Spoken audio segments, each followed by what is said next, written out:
E agora o Manhã Total abre para a seguinte discussão, né? Uma discussão boa. A partir do ano que vem, velhice será tratada como doença.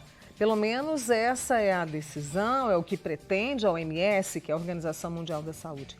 Essa mudança tem sido motivo de muita polêmica, de muita conversa. E para discutir o assunto aqui no Manhã Total, nós convidamos dois profissionais. A doutora em envelhecimento, Geni de Araújo Costa, e o geriatra Fernando Matar, que estão conosco nesta manhã justamente para discutir isso. E a primeira pergunta que eu trago para vocês dois, por que essa determinação de tratar a velhice como doença? Posso começar? Fique à vontade. Bom dia a todos, obrigado pelo convite, Mônica. Acho que é importante nós discutirmos esses assuntos, sim. A questão, primeiro, assim, o intuito da OMS ao estabelecer esse critério de velhice como doença, nas justificativas que nós tivemos acesso, foi que existem alguns termos no CID, né, que é o Código Internacional de Doenças, que a gente usa lá para, ao invés de só declarar a doença por escrito, cadastrá-la num código. A gente tem um item que é a senilidade, depois a gente pode discutir um pouquinho sobre isso, e eles entenderam que seria melhor a gente trocar esse item por velhice. Só que aí começou toda a discussão, né? Porque quando a gente cadastra um nome com aquele código, a gente está atribuindo uma doença àquele código. Então, no intuito de talvez ter essa comunicação de que a velhice teria um código, e aí eles usam a justificativa que no próprio CID existem várias condições em que a gente tem contato com os serviços de saúde sem que isso seja uma doença. Por exemplo, quando a gente acompanha alguém em uma consulta, isso tem um CID, e não necessariamente nós estamos doentes. Mas isso vai gerar uma série de desdobramentos que nós vamos poder discutir, e talvez essa associação seja infeliz do ponto de vista prático. Exatamente. E aí, Geni, você que é doutora em envelhecimento, né, saudável, a gente vem com uma questão também, que eu estava lendo, a questão do estigma, do preconceito e de muitas dificuldades, assim, para a pessoa que está envelhecendo. Na verdade, bom dia a todos, é um prazer enorme sempre estar aqui. Obrigada, com Geni. você e com meu colega aqui. Então, Mônica, o que ocorre é que nós já ultrapassamos algumas etapas de muito estigma para a velhice, dificuldades em aceitá-la, tanto socialmente quanto a própria pessoa aceitar o seu próprio envelhecimento. Agora, sendo classificada como doença, aí que as coisas vão ficar muito mais difíceis, muito mais penosas. E se hoje existem pessoas que têm medo de envelhecer, com essa característica de que se eu envelhecer, eu vou estar necessariamente doente, ou levar esse termo, né, essa informação, carregar isso uma vida toda, é muito mais penoso, é muito mais difícil.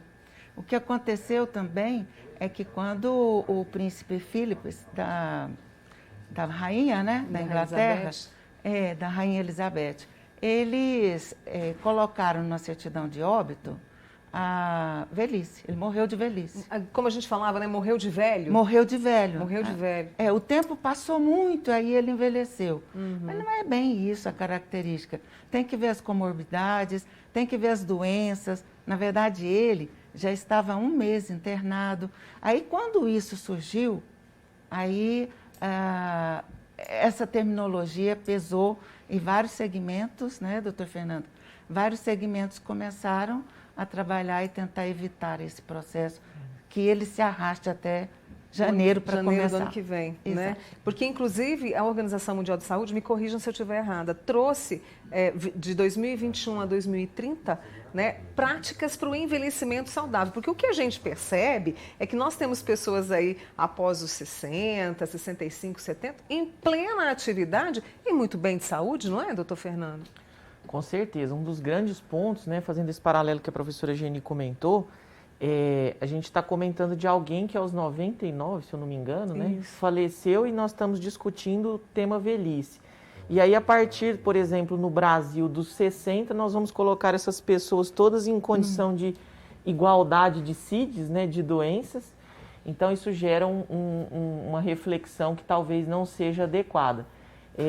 Em relação a essa questão, realmente houve esse paradoxo, né? Essa é a década da promoção do envelhecimento saudável. e ao mesmo tempo a gente chama o envelhecimento de doença. Então, realmente, assim, para nós que lidamos com o assunto e na prática do dia a dia, nos parece completamente equivocada essa nomenclatura. Eu estou falando até de idade, né? Mas a gente não sabe, porque assim, muita gente acha que 50 é idoso, aí aqui no Brasil a gente tem a partir de 65, não é? 60. Até isso não veio muito claro, né, não. Geni? Não veio claro, porque colocaram tiraram o nome senilidade, que é o envelhecimento com patologias, e a senescência é um envelhecimento natural da vida. Sim. Né? Aí eles quiseram trocar aquela palavra e colocar doença, porque ao envelhecer você adquire doenças, mas não quer dizer que são elas que me fizeram envelhecer. Então, isso é um paradoxo mesmo. E com essa década de envelhecimento saudável, então essa prática para as pessoas aqui no Brasil, a partir de 60 anos, eu já sou uma idosa. Eu me acho extremamente ativa, dinâmica, ainda com um poder de lucidez e de produção, né, de autonomia e independência muito grande. Então, eu me coloco nessa indignação como estudiosa e como pessoa que vive esse processo. E uma pessoa que também ficou indignada, né? Eu vi o depoimento dela na rede social, que é uma pesquisadora, ela é uma comunicadora, trabalha com moda, com estilo de vida e também faz pesquisa em relação ao envelhecimento. O nome dela é Cris Moraes, ela tem 60 anos, né? E ficou indignada, fez um desabafo nas redes sociais e a gente conversou com ela. A Tânia Costa traz para vocês agora.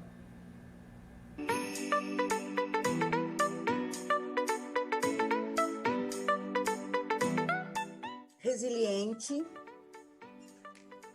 persistente, otimista e generosa. Ela é linda, antenada, realizadora, cheia de vida. Eu trabalho com moda, comunicação e educação há 40 anos. Sou da área da comunicação, da moda e do design. Além disso, eu sou influenciadora digital. Olha, um sonho que eu quero muito realizar e que eu estou prestes a iniciar é retomar o meu mestrado, que eu precisei parar porque eu tive 3 filhos muito seguidinhos, depois eu tive meu diagnóstico de esclerose múltipla e eu já estou atrás disso. Esse é um sonho que vai voltar a ser batalhado agora, ainda nesse semestre. Eu tenho o sonho de viajar muito ainda, muito. Tem lugares do mundo que eu ainda não conheço e que eu quero muito conhecer. E tenho o sonho de inspirar as pessoas. Eu acho que esse é o meu grande propósito na vida. A Cris tem 60 anos, é paulista, 40 anos de experiência na comunicação. Ela pesquisa o envelhecer feliz. É uma ativista do envelhecimento saudável. A notícia de que a Organização Mundial da Saúde pretende incluir a velhice na classificação internacional das doenças deixou muitas pessoas assustadas e indignadas. Para a Cris, a palavra é horrorizada. E a gente vai saber mais sobre isso. Como é que isso chegou até você? Como é que você tem conversado isso nas rodas das pessoas mais experientes, Cris? A velhice nada mais é do que mais uma etapa natural da nossa existência. Assim como é a adolescência, assim como é a primeira infância, a velhice é mais uma etapa. Na verdade, é a etapa mais longa, né? Se você pegar a primeira infância, a segunda infância, pré-adolescência, adolescência, a velhice, a gente hoje com a longevidade, nós seremos velhos por mais ou menos 40 anos, né? E como que se pode, por que classificar isso como doença? Eu acho que essa é a grande questão, né? Qual é o interesse que se tem em classificar isso, a velhice, como doença? Se ela é apenas mais uma etapa natural da vida e uma etapa que a gente tem que agradecer muito, né? Porque qual é a outra opção? É envelhecer ou morrer jovem, né? Eu prefiro envelhecer, né? Eu quero envelhecer realmente, viver muito, ver as outras gerações realizadas, conhecer netos. Então, a grande questão é o porquê. Porque o que a gente sabe é que o etarismo vai aumentar. Por que as empresas vão querer contratar pessoas doentes, né? Com doenças pré-existentes, independentes da sua situação de saúde? Pode reforçar a questão do preconceito, o etarismo. Exatamente, vai aumentar a questão do preconceito. Segundo a Organização das Nações Unidas, em 2050, 1/3 da população mundial será idosa. A ativista lembra que é claro que, quando vem a terceira idade, muitos aspectos da saúde merecem ainda mais atenção. Com certeza tem muitos desafios, é claro que o corpo físico se desgasta com a idade, então realmente a gente precisa de um atendimento para prevenir várias coisas que a gente pode prevenir. Né? Você sabe que as grandes pesquisas atuais sobre o envelhecimento dizem que 25% é genético e 75% é estilo de vida. Então, educar as pessoas, né? Se você não tem condições de ir a uma academia de ginástica, você pode caminhar na rua, né? As autoridades podem equipar melhor os parques para que as pessoas possam se exercitar. Né? Você não desista dos seus amigos, né? Estar com os amigos, falar, discutir assuntos, ler, trabalha a mente, trabalha a cabeça, e a gente tem que estar sempre em atividade, seja no corpo, seja na alma, seja no espírito, no cérebro, são os pilares fundamentais para isso. A gente pode ficar horas falando com a Cris sem cansar, é muita experiência. E o bate-papo vale a pena, mas para fechar este momento, ela traz mensagens que não podem ser esquecidas. Para as pessoas jovens, eu acho que o que eu posso dizer, eu espero que vocês envelheçam. Do fundo do meu coração, eu desejo que vocês envelheçam, que vocês não morram jovens, né? Que vocês tenham a dádiva do envelhecimento. Que para as pessoas da minha geração, para as pessoas 60 a mais, resistam. Não desistam, continuem lutando, continuem sonhando, continuem realizando, não permitam que a sociedade, através do preconceito, diminua a sua existência.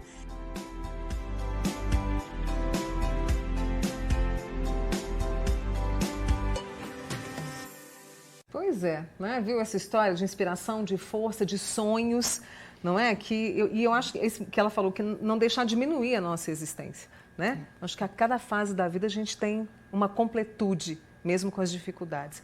E aí esse porquê dela, que ela repetiu várias vezes na entrevista, né? E a gente sabe que a partir do momento que isso for definido, isso vai ter um impacto muito grande em vários setores, não vai? Sim, sem dúvida. Eu acho que a primeira coisa em relação à própria pessoa idosa, né?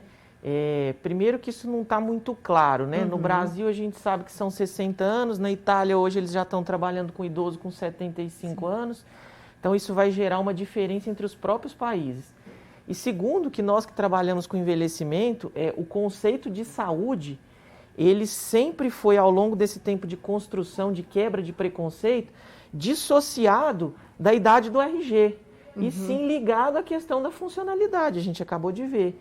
Então, é muito melhor uma pessoa que tenha, às vezes, até alguma doença e seja completamente independente e funcional, ela é muito mais saudável do que alguém que talvez não tenha nenhum CID, mas esteja totalmente dependente, disfuncional. Então, isso vai na contramão de tudo que vem sendo construído, né? Primeiro, para essa pessoa, que é o estímulo a ela ser independente, ela manter mente, corpo ativos, né? Vínculos sociais, motivos de prazer de continuar vivo, né? E também a gente vai ter os impactos, né? Não individuais, os impactos em âmbito mesmo no contexto social. Depois a gente pode falar um pouquinho sobre isso, questões de políticas de saúde, questões de custos e etc. Vou voltar com você em relação a isso. E ela falou muito dessa questão, assim, de incentivar as pessoas a cuidarem, né, Geni? Você trabalha muito com isso, com essa questão de incentivar as pessoas a se cuidarem, independentemente, assim, de se tem dinheiro ou não tem dinheiro, né? E as políticas públicas podem e devem ajudar nesse sentido também, né? É claro, a condição da saúde muito dela depende da própria pessoa. É o que a própria Cris comenta, o estilo de vida que você leva desde muito cedo, nas etapas anteriores, e quando chegar na velhice é uma somatória de tudo isso. E ali, se não tiver uma doença genética que está dentro aí de uma porcentagem pequena, vai estar dentro de uma característica da velhice, mas bem, saudável. E a gente não quer romantizar o envelhecimento. Claro que não. Não, porque ele tem declínios, ele tem alterações, mas também tem muitas outras formas de você conviver com essa velhice, com autonomia, independência, motivação. Quando você tem projetos, como a atriz demonstra ali, eu quero viajar para o mundo e para lugares onde eu não conheço, eu quero encontrar pessoas. Isso são projetos de vida. O meu projeto de vida também é viajar. É o que eu, assim, me encanto. Então, eu penso, olha, daqui tanto tempo, daqui quando a pandemia melhorar, ou seja, você se organiza e tenta realizar todos os seus projetos. Como escrever um livro, como montar uma reunião de voluntários. Isso são os momentos que nos motivam a caminhar e estar sempre movimentando. Exatamente. No caso, como eu também tenho um perfil, né, que é o Bendita Idade. Bendita Idade. Que seja bendita Que seja mesmo, bendita. né? Eu achei doutora tão lindo Fernanda? isso. E aí, nessa bendita idade, a gente escreve sobre o envelhecimento, naquela característica que eu disse, como pessoa que estuda e trabalha, pesquisa, e como pessoa que vive o processo. Acho que hoje vale muito isso, como a Cris mostrou. Ela mostrou o lado dela e isso se tornou um exemplo. Eu hoje, mais que nunca, eu acredito nos exemplos. Eu também. Se forem exitosos, a gente copia. Opa, a gente copia mesmo. Fernando, você falou essa questão dos custos. Isso pode representar, porque tem muitos debates, né, gente? Eu li bastante, assim, tentando mudar isso também até o ano que vem. Isso vai impactar no sistema de saúde? Sem dúvida, assim, dois grandes medos eu acho que tem se discutido em cima dessa mudança. O primeiro é que, a partir do momento que isso vira um CID de doença, quando você for contratar um plano de saúde, vem lá o questionário, tem alguma doença? Tenho, velhice. Vai buscar um posto de trabalho, tem alguma doença? Tenho, velhice. Então a gente, além de estigmatizar, vai incorporar isso como uma doença, né? Outra coisa que se discute muito é a questão dos investimentos em políticas públicas. Hoje a gente sabe que, através do perfil epidemiológico coletado nas declarações de óbito, nos registros de internações, é que se destina o recurso. Olha, eu tenho muito dessa doença, preciso prevenir ela, preciso cuidar disso. Imagina a gente pegar todas essas doenças e condensar num grupo velhice. Como é que eu vou saber o que eu preciso priorizar, o que eu tenho que mudar o meu recurso? Então, esse é um outro impacto. E um terceiro que é super atual, né? Nós vimos aí a pandemia uma escassez de recursos, né? Foi. E a velhice já foi impactada com isso, né? A gente viu os idosos sofrerem já mais preconceito de comorbidades na hora de se alocar recursos, de se tomar decisões terapêuticas. Imagina se a gente agrega isso como uma doença, nós estamos só piorando a questão desse preconceito e desconstruindo, acho que tudo que até hoje as pessoas têm tentado mudar. Geni, você que tem um trabalho, né, ativo com o Bendita Idade, que reúne conversas, né, que traz pesquisas também, e eu acredito que converse bastante com as pessoas, né, mais experientes e até mesmo com as pessoas mais jovens. O que você percebe, por exemplo, assim, as pessoas mais jovens têm medo, elas estão se cuidando mais? Como é que você percebe esse universo, né, os dois universos? Como o doutor Fernando colocou, com o processo da pandemia, causou um maior estranhamento, porque os idosos ficaram em casa ou nos seus lugares de onde estavam antes e a família também convivendo. Então, ali criou um elo maior, porque estavam todos juntos, comungando o mesmo sentimento de medo da pandemia e comungando também uma relação mais próxima. Em muitos casos, as pessoas me disseram que os netos estavam mais, como estavam mais acessíveis, ficaram mais mais carinhosos, mais afetuosos. Curiosos pelos fatos da vida que viveram. Exato. E muitos outros idosos disseram que foram ainda mais discriminados, porque estavam todos juntos e o sentimento da relação, às vezes, ficava um pouco tumultuada. Mas eu costumo dizer, Mônica, como eu disse, a gente não tem que romantizar o envelhecimento. Ele vai acontecer, e acontecer de diferentes formas. Cabe a nós fazê-lo ser bem diferente, fazê-lo ser dinâmico, com propósitos, com a lucidez, com muita leitura. E aí, o que ocorre? Os idosos são mais discriminados e eles não sabem que muitas das vezes é por ele mesmo. Porque as pessoas acham que pode envelhecer, ao envelhecer, pode tudo. Então, pode ser ranzinza, pode ser rabugento, pode ser implicante, implica com tudo, e sem saber por que está fazendo isso. Isso é uma característica do próprio envelhecimento. Se a gente se policiar, as coisas vão fluindo muito mais levemente, e esse sentimento de culpa dos mais jovens com os mais velhos e vice-versa, pode amenizar, ficar mais coeso. Então, a gente tem que insistir e dizer, olha, preste atenção em você também. Eu faço isso muito. Eu queria conversar mais e mais, vamos fazer parte 2 dessa prosa boa, para que a gente possa ajudar os nossos amigos nesse processo, né, de envelhecimento saudável, e vamos acompanhar para ver se vai ter alguma mudança, né? Mas antes de me despedir de vocês, olha só, tem uma amiga aqui, Mônica, minha mãe trabalhou firme até mais ou menos 80 anos e quem a chamasse de velha. Eu acho isso também, era muito esperta. Que legal. E a mãe do Alessandro também, 91 anos, lúcida e fazendo aquilo que faz sentido para ela. Preciso muito agradecer a vocês dois por essa conversa aqui e programarmos a próxima, tá? Doutor Fernando Matar, geriatra, Geni de Araújo Costa, doutora em envelhecimento, muito obrigada, viu? Nós que agradecemos. Obrigado pela participação e pelo convite. E precisando, estamos aqui. Combinadíssimo. Obrigada. Bom restinho de semana.